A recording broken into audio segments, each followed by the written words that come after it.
പുരാതന ഗ്രീസിൽ സ്വർണത്തോട് ആസക്തിയുള്ള ഒരു രാജാവുണ്ടായിരുന്നു. സ്വർണം സമ്പാദിക്കും തോറും അദ്ദേഹത്തിൻ്റെ സന്തോഷം വർദ്ധിച്ചിരുന്നു. സ്വർണത്തോടുള്ള അമിതമായ കൊതി കൊണ്ട് അയാൾ തപസ്സു ചെയ്ത് ദേവനെ പ്രീതിപ്പെടുത്തി. ദേവൻ പ്രത്യക്ഷപ്പെട്ട് രാജാവിനോട് ചോദിച്ചു, നിനക്ക് എന്തു വരമാണ് വേണ്ടത്? രാജാവ് പറഞ്ഞു, ഞാൻ തൊടുന്നതെല്ലാം പൊന്നാകണം. ദേവൻ വരം കൊടുത്ത് അപ്രത്യക്ഷനായി. രാജാവ് ഓടിച്ചെന്ന് തൻ്റെ സിംഹാസനത്തിൽ തൊട്ടു. അത് ഉടനെ സ്വർണ സിംഹാസനമായി. സന്തോഷം കൊണ്ട് മതിമറന്ന രാജാവ് കൊട്ടാരത്തിലുള്ള ഒരുപാട് വസ്തുക്കൾ തൊട്ട് പൊന്നാക്കി മാറ്റി.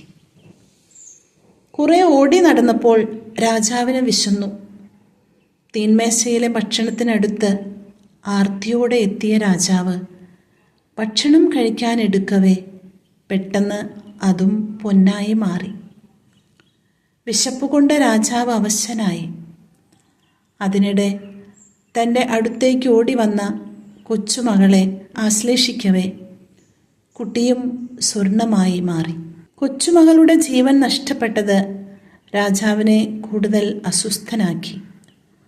ഒപ്പം ഭക്ഷണം കഴിക്കാൻ പറ്റാത്തതിനാലുള്ള കഷ്ടത അദ്ദേഹത്തെ നിരാശനാക്കി. തന്ന വരം തിരിച്ചെടുക്കാൻ ദേവനോട് അദ്ദേഹം പ്രാർത്ഥിച്ചു. സുഹൃത്തെ, വ്യർത്ഥമായ ആഗ്രഹങ്ങളാണ് നിരാശയ്ക്ക് കാരണം. ജീവിതത്തിൻ്റെ ശാന്തിയും സമാധാനവും നഷ്ടപ്പെടുത്തുന്ന ഒന്നും ആഗ്രഹിക്കാതിരിക്കുക.